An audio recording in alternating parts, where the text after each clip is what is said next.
Okay, hi everyone. My name is Eva, and I'm so excited to present my research on the discrimination against Metis women in today's showcase. So my research is focused on analyzing the invisible intersectional discrimination against Metis women born between 1997 and 2012, as well as future possibilities to address this issue. Next slide, please.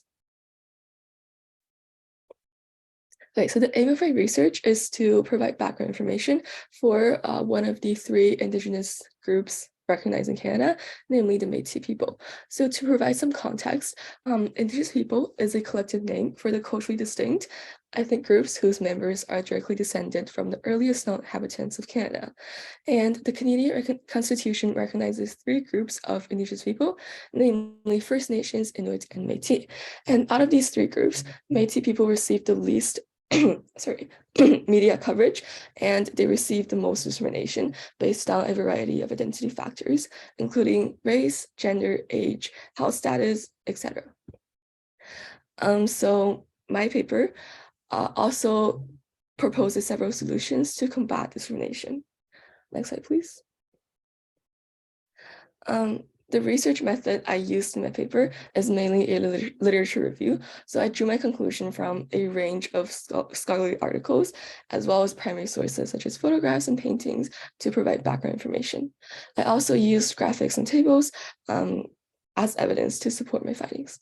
Next slide, please. So my research is mainly based on a literature review, and there was no original research conducted.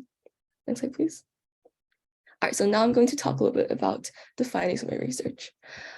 So to provide some context, Métis people is an ethnic Indigenous group with mixed European and Indigenous ancestry. And the first Métis people in Canada were the offspring of French fur traders and Indigenous women in the 17th century.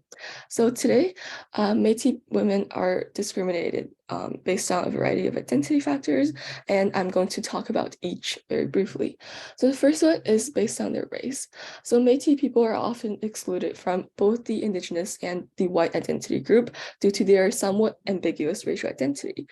So for example, between 1831 and 1996, many Métis children were forced to attend residential schools. However, some were being turned away from these schools for being quote unquote too white. And then ironically, the same children were turned away from Canadian provincial schools for being quote unquote too Indigenous. So this exclusion from sort of both the identity groups continues today and is manifested in the healthcare system, for example. So today, Métis people receive less than 1% of the federal healthcare funding.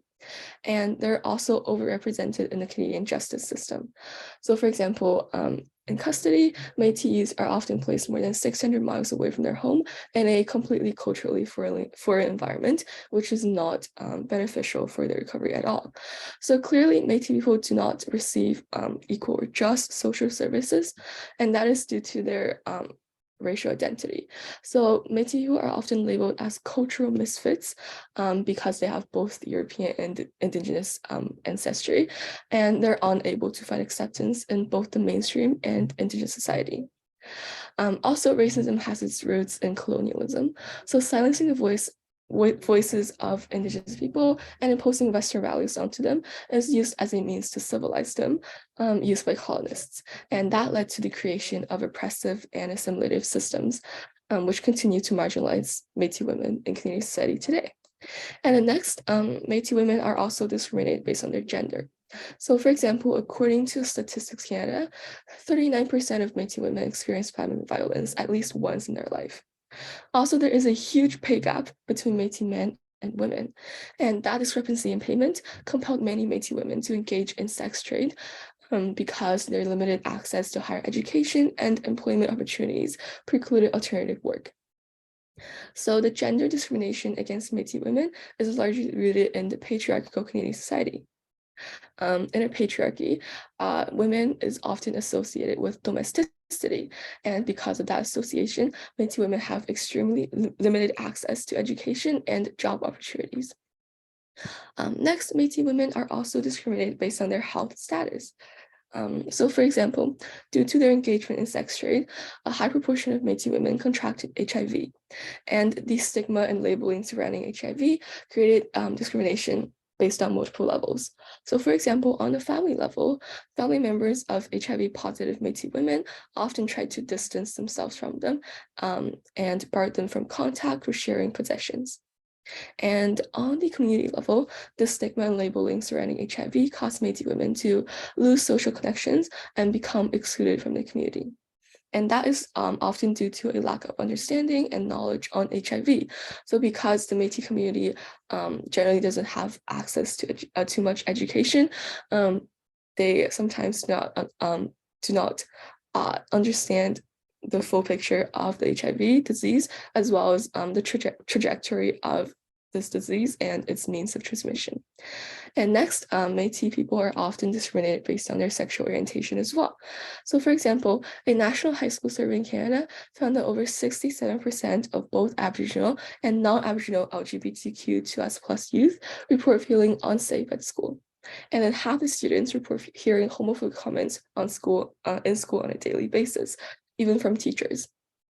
Also, LGBTQ2S+ homeless youth are more likely to report sexual exploitation than heterosexual street-involved youth.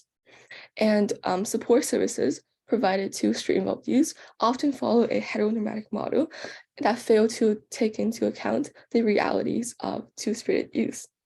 So what caused the sexual orientation discrimination against Métis people?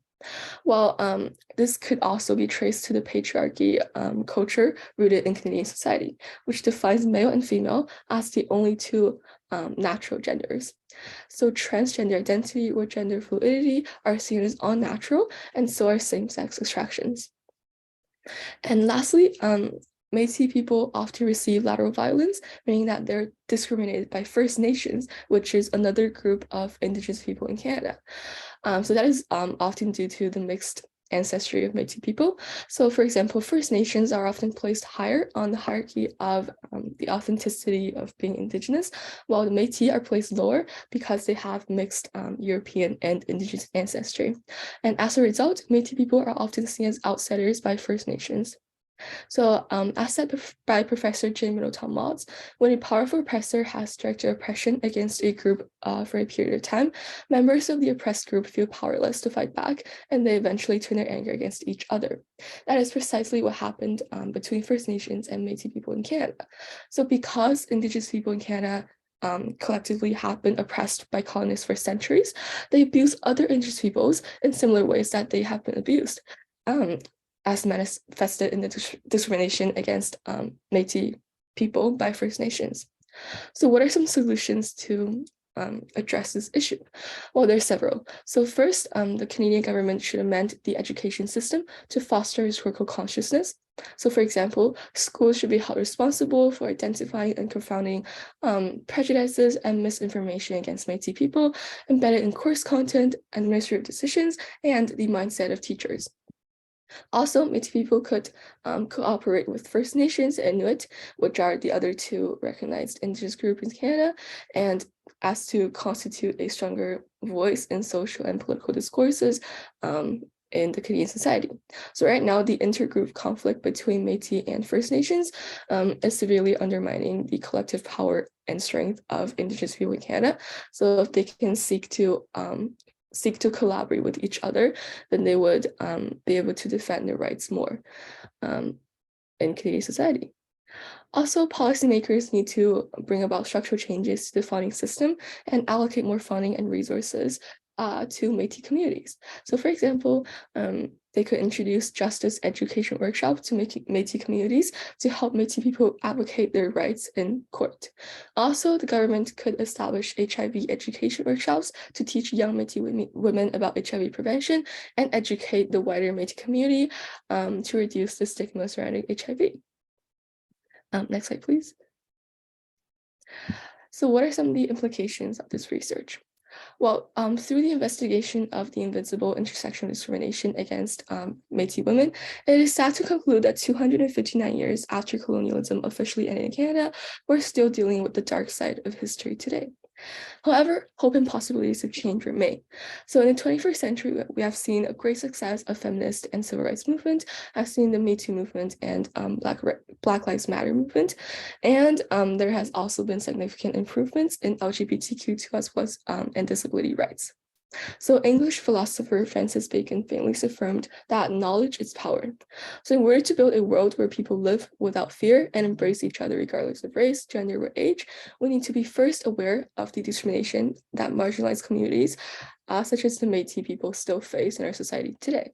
And in addition, it is of equal importance to think about the actions that we can take as individuals to bring more visibility to Metis people and to help protect their rights in both the public and private sphere. So in conclusion, the road towards an inclusive, free, and equal world is long, but becoming aware of the oppressions faced by young Métis women is a good beginning. And that is the end of our presentation. Thank you very much for listening.